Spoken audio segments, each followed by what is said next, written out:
नमस्कार, मैं हूं ताराचंद नागर और आप देख रहे हैं गंगा जल न्यूज़। आज के मुख्य समाचार कुछ इस प्रकार हैं। केंद्र सरकार द्वारा लॉकडाउन 5 लागू करने या कहें कि अनलॉक 1 शुरू होने के साथ ही हमें यह भी जान लेना चाहिए कि आज देश ने कोरोना संक्रमितों की संख्या में जर्मनी को भी पीछे छोड़ते हुए हम रेटिंग में 8वें स्थान पर आ गए हैं। जिस प्रकार से हमारे देश में कोरोना संक्रमितों की संख्या बढ़ रही है, उससे अनुमान है कि अगले सप्ताह हम फ्रांस और उसके बाद इटली को भी पीछे छोड़ जाएंगे। यह हाल तब है जब हम कहते थे कि हमें इटली नहीं बनना है। देश में आज कोरोना संक्रमितों की संख्या बढ़कर 1,84,735 तक पहुंच गई है, जबकि जर्मनी की संख्या 1,83,294 है। दर्शकों को पता होना चाहिए कि जब कोरोना संक्रमितों को लेकर दुनिया की रेटिंग शुरू हुई थी तब भारत 50वें नंबर पर, और जब देश में लॉकडाउन शुरू हुआ उस दिन हमारा देश 19वें स्थान पर था। और 65-70 दिन के लॉकडाउन के बाद हमारा देश आज 8वें नंबर पर आ गया है। वहीं दूसरी ओर हमारी सरकारें लॉकडाउन को अनलॉक करने में जुटी हैं। अब तक हमने बेल्जियम, चीन, सऊदी अरब, मैक्सिको, कनाडा, चिली, यान, पेरू, टर्की और जर्मनी को पीछे छोड़ा है। हमारी सरकारों ने हमें अपने हाल पर छोड़ दिया है, यह हमें याद रखना चाहिए। जनता को बीमारी का इलाज सोशल डिस्टेंसिंग और मास्क लगाना बता दिया गया है।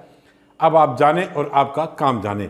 बचना है तो आप बचें और मरना है तो आप मरें सरकारों की बला से। अब हम बात करते हैं केंद्र सरकार द्वारा घोषित लॉकडाउन 5 के बाद राजस्थान सरकार द्वारा जारी गाइडलाइन की। राजस्थान सरकार द्वारा जारी गाइडलाइन के अनुसार 1 जून से 30 जून तक कुछ प्रतिबंध रहेंगे, जिनमें मुख्य रात 9 बजे से सुबह 5 बजे तक कर्फ्यू रहेगा। इसमें कुछ छूट दी गई है। सरकार 8 जून के बाद धार्मिक स्थलों, रेस्टोरेंट, होटल्स व शॉपिंग मॉल खोलने पर अनुमति देने जा रही है। सरकार इसके लिए अलग से दिशा निर्देश जारी करेगी। जुलाई में स्कूल, कॉलेजों, प्रशिक्षण संस्थानों को खोलने की अनुमति देगी। तीसरे चरण में विमान यात्रा, cinema hall, gym, swimming pool आदि को भी खोलने की अनुमति दी जा सकेगी। रात्रि 9 बजे घूमने के लिए घर से निकलने से पहले सोच अवश्य लें। अब रुख करते हैं दूसरी खबरों की ओर। राजकीय उच्च माध्यमिक विद्यालय फलोदी में रविवार को 209 हेयर सैलून संचालकों एवं ब्यूटी पार्लर कार्मिकों की कोरोना जांच के लिए सैंपल लिए गए। एसडीएम यशपाल आहूजा ने बताया कि बीसीएमओ की टीम द्वारा 209 सैंपल लिए गए हैं, जिनमें 39 महिलाएं शामिल हैं।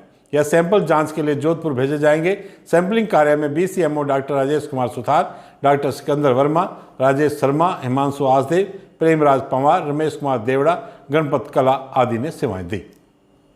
के समस्त ब्यूटी पार्लर और सैलून संचालकों का आज हम ये टेस्ट कर रहे हैं, और ये इसलिए आवश्यक है कि कोई व्यक्ति अगर नाई का काम कर रहा है या ब्यूटी पार्लर का काम कर रहा है और वो कोरोना से इन्फेक्टेड हुआ तो वो एक सुपर स्प्रेडर के रूप में कन्वर्ट हो सकता है, और उसके बाद में चेन को तोड़ना बहुत मुश्किल हो जाता है, क्योंकि ये आइडेंटिफाई करना मुश्किल होता है कि कौन से लोग इनसे संपर्क में आए थे।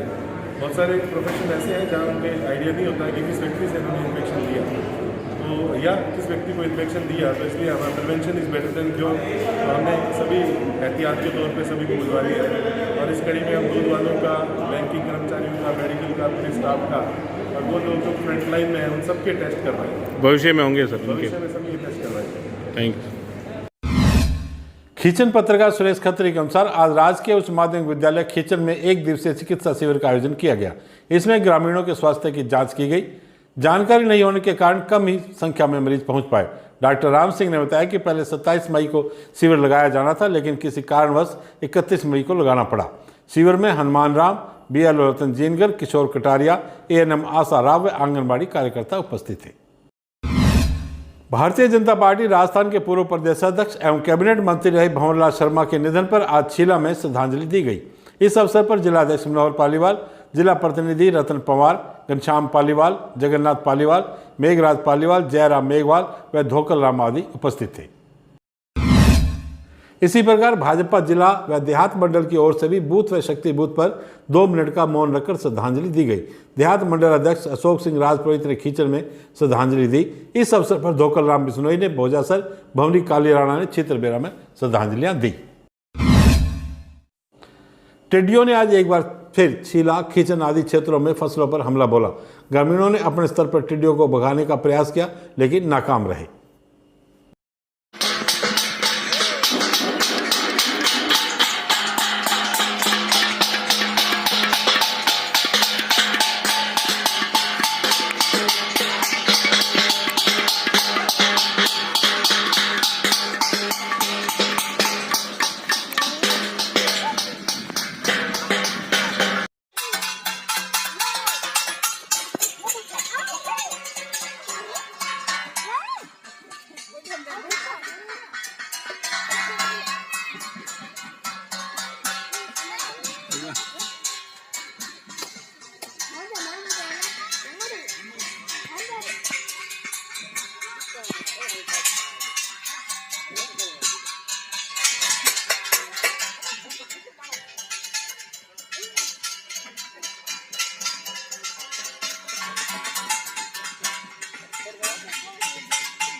पत्रकार कविकांत खत्री के अनुसार श्री विश्वकर्मा सुथार एकता फोर्स द्वारा विश्वव्यापी कोरोना महामारी में बाप क्षेत्र में अपनी सेवाएं दे रहे प्रशासनिक अधिकारी, पुलिस अधिकारी, स्वास्थ्य कर्मी, पुलिस मित्र, होमगार्ड का सम्मान किया गया। प्रदेश अध्यक्ष भोमराज सुथार ने बताया कि बाप बाजार चौक में 10 होमगार्ड्स और 10 पुलिस मित्र को सम्मान पत्र देकर सम्मानित किया गया है। इस मौके पर थाना अधिकारी हरि सिंह राजपुरोहित, विश्वकर्मा मंदिर बाप अध्यक्ष भंवरलाल सुथार, गोलूभा, विजय कुमावत सहित कई ग्रामीण उपस्थित थे। कोरोना महामारी को लेकर आम जन में जागरूकता लाने के उद्देश्य से महिंद्रा सस्टेन सोलर कंपनी द्वारा रविवार को बाप कस्बे में जागरूकता कार्यक्रम चलाया गया। CSR manager captain Jaspal Singh ने बताया कि बाप के कानासर चौराहा सहित विभिन्न स्थानों पर कार्यक्रम आयोजित किए गए। इस दौरान आम जन से सोशल डिस्टेंसिंग की पालना करने की अपील भी की गई। इसके अलावा कंपनी द्वारा मास्क व सैनिटाइज भी वितरण किए गए। इस मौके पर प्रोजेक्ट मैनेजर त्रिलोक सिंह चारण, दानिश मल्होत्रा आदि उपस्थित थे। कोरोना जागृति एवं हेल्प ग्रुप फलोदी द्वारा भामाशाहों के सहयोग से जुटाई खाद्य सामग्री को बाप तहसील के ग्रामीण क्षेत्र में जरूरतमंद परिवारों के घर घर पहुंचाई जा रही है। कोरोना जागृति में हेल्प ग्रुप फलोदी द्वारा चाकू, मोटाई, लूणा, मिठड़िया क्षेत्र में शनिवार व रविवार को खाद्यान्न के पैकेट वितरित किए गए। 6 तहसीलों में जरूरतमंद लोगों के घर घर पहुंचकर 2480 पैकेट देने का कार्य अब तक किया जा चुका है। अब बात फलोदी शहर के उन युवाओं की जिन्होंने गौ सेवा के मामले में कीर्तिमान स्थापित किया है। लॉकडाउन के दौर में जब सब और गरीबों, बेसहारों और जरूरतमंद परिवारों को राशन पहुंचाने के लिए शहर के भामाशाह और दानदाता रात दिन जुटे हुए थे, तब कुछ युवा ऐसे भी थे जो निराश्रित गोवंश, आवारा घोंमरे और अन्य जानवरों के लिए कुछ करने की दिशा में सोच रहे थे। लॉकडाउन के कारण लोगों ने घरों से निकलना बंद कर दिया था, जिससे गली, मोहल्लों और औद्योगिक क्षेत्र जैसे स्थानों पर आवारा घूमने वाले गोवंश व अन्य जानवरों के जीने पर ही संकट खड़ा हो गया था। फलोदी क्षेत्र के प्रमुख संत सागरिया बाबा की प्रेरणा से युवाओं ने गोवंश के लिए हरा चारा उपलब्ध करवाने का कार्यक्रम बनाया। सागरिया बाबा ने इसे नाम दिया हरा चारा गोग्रास महायज्ञ। सागरिया बाबा देश भर में विभिन्न गौशालाओं से जुड़े हुए हैं। बाबा की प्रेरणा से प्रकाश व्यास, गिरिराज व्यास, JRD ग्रुप के रमेश थानवी, श्री वल्लभ बोरा, झूमर जोशी, भगत जोशी, पवन व्यास, आनंद थानवी, अशोक सखी, बाबू चांडक, जयराम गज्जा, विजय व्यास, ढड़जी टरू व विजयपाल आदि ने जन सहयोग से गोवंश को हरा चारा उपलब्ध करवाने का प्रण लिया। महायज्ञ शुरू हुआ तो आहुतियां देने वालों की भी कमी नहीं रही। जैसे जैसे भामाशाहों को पता चलता गया, धन का अभाव खत्म होता गया। गौ सेवक गिरिराज व्यास बताते हैं कि जहाँ कहीं भी हमें सूचना मिलती है वहाँ पर हरा चारा भिजवाया जा रहा है। फलोदी से 50 किलोमीटर के दायरे में हरा चारा भिजवाया जाता है। गायों को हरा चारा उपलब्ध कराने के लिए सहयोग देने वालों में स्थानीय लोगों के अलावा जोधपुर, मुंबई, दिल्ली, मद्रास, दुबई एवं देश के अन्य शहरों से सहयोग मिल रहा है। व्यास ने बताया कि प्रतिदिन श्री गंगानगर से हरा चारा की गाड़ी मंगवाई जाती है। 37 दिन से लगातार गाड़ियां आ रही हैं और एक गाड़ी की कीमत करीब 35,000 रुपये आती है। अब तक करीब 13 लाख रुपए का हरा चारा गोवंश को वितरित किया जा चुका है। 2 दर्जन से अधिक युवा निःशुल्क अपने वाहन लेकर आते हैं और गायों तक हरा चारा पहुँचाते हैं। कई दफ़ा पोखरण तक भी हरा चारा पहुँचाया गया है। गिरिराज व्यास ने बताया कि पशु चिकित्सकों का कहना है कि हरा चारा खाने से गोवंश को विशेष लाभ मिलता है। इससे पशुओं की मृत्यु दर में कमी आई है, वरना लॉकडाउन में गोवंश की काफ़ी मौत हो जाती, लेकिन अब तक कहीं से भी भूख से गोवंश की मौत की खबर नहीं आई है। प्रतिदिन करीब 3000 गोवंश तक हरा चारा पहुंच रहा है। हाँ गिरिराज जी भाई साहब, जो ये हरा चारा आ रहा है, ये कितने दिन से ये गौ सेवा चल रही है? ये करीब 37 दिन हो गए इसको। ये गंगानगर से हरा चारा निरंतर आ रहा है। हाँ, और ये सारा कार्य जन सहयोग से चल रहा है। हाँ अच्छा। और ये चारा आप कहाँ डाल रहे हो? ये फड़ौदी क्षेत्र के करीब 50 किलोमीटर एरिया में जहाँ कहीं भी निराश्रित गौवंश है, वहाँ युवा टीम अपने निःशुल्क वाहन लेके आते हैं। करीब 25 वाहन है युवा टीम की, वे लेके आते हैं। वो इंडस्ट्रिया हुआ, शेरानाडा हुआ, किले के पास हुआ, सर्व विश्राम हुआ, औद्योगिक क्षेत्र हुआ, नशा मुक्ति केंद्र हुआ, बिटली गौशाला हुआ, गज्जा गौशाला हुआ, तथा फड़ौदी के मलार गौशाला हुआ, गिरधर बाबा की गौशाला हुआ। जहाँ कहीं भी करीब 5,000 करीब प्रतिदिन 3000 गौ माताओं को ये हरा चारा खिलाया जा रहा है। और ये कितने दिनों आगे और चलेगा? ये कार्यक्रम अभी लगभग ईश्वर की इच्छा है, करीब हमारी यही इच्छा है, युवा टीम की यही इच्छा है कि सागरिया बाबा ने इस जो कार्य चल रहा है इसको हरा चारा गौ ग्रास यज्ञ नाम दिया इसका। और करीब हम ये 20-25 दिन और इसको चलाने की हमारी इच्छा है और भामाशाहों का इसमें सहयोग हमें बराबर मिल रहा है। ये फड़ौदी के अलावा भी दूसरी जगह से भी हमें पूरा इनका सहयोग मिल रहा है। इस कार्य में कौन कौन लोग जुड़े और किन किन लोगों का आपका इसमें सहयोग है?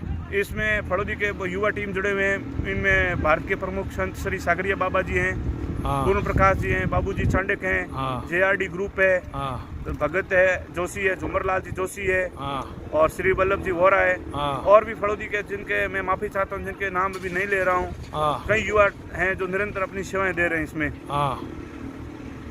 बहुत बहुत आभार और साधुवाद भाई आपका गिराज भाई। इसमें हमें धन्यवाद देने की जरूरत नहीं है, ये धन्यवाद तो उन भामाशाहों का है। तो भामाशाहों को ये अपील करना चाहता हूँ कि इस यज्ञ में ज़्यादा से ज़्यादा अपनी भागीदारी बढ़ाएं।